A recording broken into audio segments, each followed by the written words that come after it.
So for those of you who don't know, basically what makes a brioche bun different from other types of buns is that it contains eggs, butter, and milk.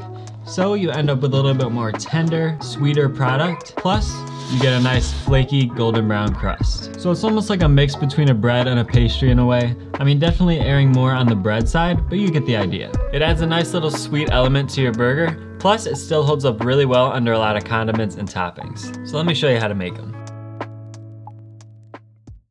So we're gonna start off this time by adding a cup of milk to a microwave safe bowl or measuring cup and heating it to around 100 degrees Fahrenheit, which is about 38 degrees Celsius. The reason we want it heated is just to speed up the activity of the yeast, which will ultimately help our dough to rise a little bit faster. So now just add 8 grams of quick rise yeast along with 12 grams or about a tablespoon of sugar, which will give the yeast something to feed on, again speeding up the rise time. Next we're gonna combine the dry ingredients in the bowl of a stand mixer. You could do this by hand, of course, but the stand mixer is going to make this a lot easier, especially when we have to start kneading. So add 560 grams of bread flour along with 36 grams of sugar and 8 grams of salt, and whisk or stir together to combine. By the way, if you're wondering why I have a band-aid on my finger, I was involved in an unfortunate mandolin accident the other day, so be careful with these things, folks. These things are dangerous. And definitely don't look up when you're using it. Just trust me on that one. Anyways, back to the recipe.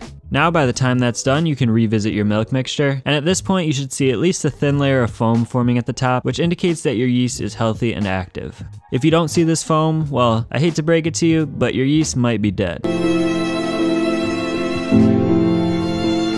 If that's the case though, I just give it a bit more time, but if you still don't see that foam, you may just want to run to the store and get some new yeast. But assuming your yeast is alive and well, just add it to the flour mixture and stir using your stand mixer fitted with the dough hook attachment until it starts to come together. Then add 4 whole eggs and continue to mix on medium-low speed until those are fully incorporated as well. Next, add 1 whole stick or half a cup of softened butter. It's important to soften it so that it properly mixes into the dough. It's not like a pastry where we need to keep it cold to preserve the flakiness of the dough. It'll be just fine softened. Now we'll have to knead very thoroughly to develop some good gluten in the dough, so continue to mix on medium speed for about 8 to 10 minutes or until the dough is smooth and silky and has some nice stretch to it. It will be a very sticky dough, but that's what we want, so don't add more flour yet. It might be hard to handle if this is your first time working with a dough this hydrated, but you'll get the hang of it pretty quickly. One tool that makes a huge difference here, and I'd even argue is essential if you make a lot of dough, is this flexible bench scraper. I'll link the one I use in the description below, but really any one like this will work. It's just a flexible piece of plastic. Anyways, we'll just want to remove the dough from the stand mixer bowl onto a lightly floured surface, and you can see that using the bench scraper, I'm able to get pretty much every last bit of dough out of the bowl. So just try to shape the dough into a ball as best as you can and then place it into a greased container to let it rise until doubled in size. Personally, I like to use a Cambro container like this one because it's see-through, and it also has measurements on the side so you can see exactly when the dough has doubled in size. Obviously this video isn't sponsored, I just like to use that type of container. So take note of your starting point, which for me is slightly less than 1 quart, so I'll be letting it rise until it reaches close to 2 quarts. This will be pretty quick, especially if you let it rise in a warm environment. It should only take about 30 minutes to an hour. I like to proof my doughs in my oven with the light on to achieve that warm environment, so that's exactly what I'm gonna do here. It is a pretty quick rise, but it should still leave you with plenty of time to hit the like button on this video and subscribe if you haven't yet. So after about a half an hour, my dough has doubled in size, so I'll just remove it from its container, again onto a pretty lightly floured surface, and you'll see why we want a lightly floured surface momentarily. So divide it up into 8 equal-sized pieces, or feel free to divide it into more pieces, like maybe 16 if you're looking to make slider buns. But I'm gonna make full-size buns, so I'm doing 8 pieces. Once the dough is divided, we'll form each piece into a nice taut ball using a lightly floured bench scraper along with your hands, just like so. This step is very important to achieving nice looking buns with a proper structure, and this is why we don't want our surface to be too floured, because we actually want the dough to stick a bit so it'll fold underneath itself. Again, this might be a bit tough at first, but you'll get the hang of it the more you do it. As you form the dough balls, place them onto a baking sheet lined with parchment paper for a very brief second rise. This one's actually optional depending on how dense or fluffy you like your buns, but I usually like to let them rise for at least 10 to 15 more minutes. So I'll just dust them all with a generous amount of flour, because the last thing we want is to ruin these beautiful buns by letting the plastic wrap stick to them as they rise.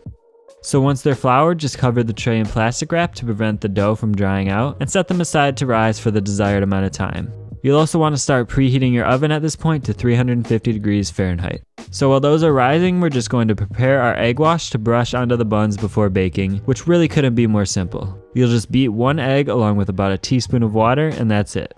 So by the time that's done, I'm happy with how much my dough has risen, because remember, it'll rise even more as it bakes, so you don't want to let it poof up too much. So I'll just brush the egg wash generously all over the buns using a pastry brush, and I also like to add a little sprinkle of flaky salt over top to add some extra flavor, but that part's up to you.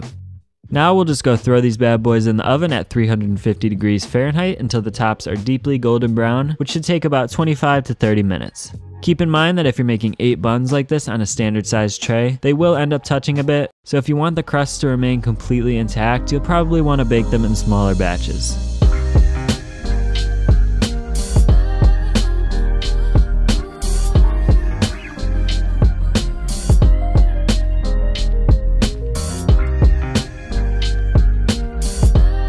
So there you go. Now you've got some beautiful, flaky, golden brown brioche buns that are perfect for any type of burger. When I was testing this recipe, I had it with a lot of turkey burgers, which was actually a really good combination.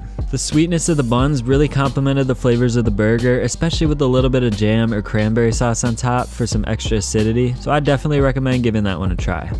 So anyways, thanks for watching. Don't forget to hit the like button and click one of these videos on screen right here to keep watching. I'll see you all in the next one.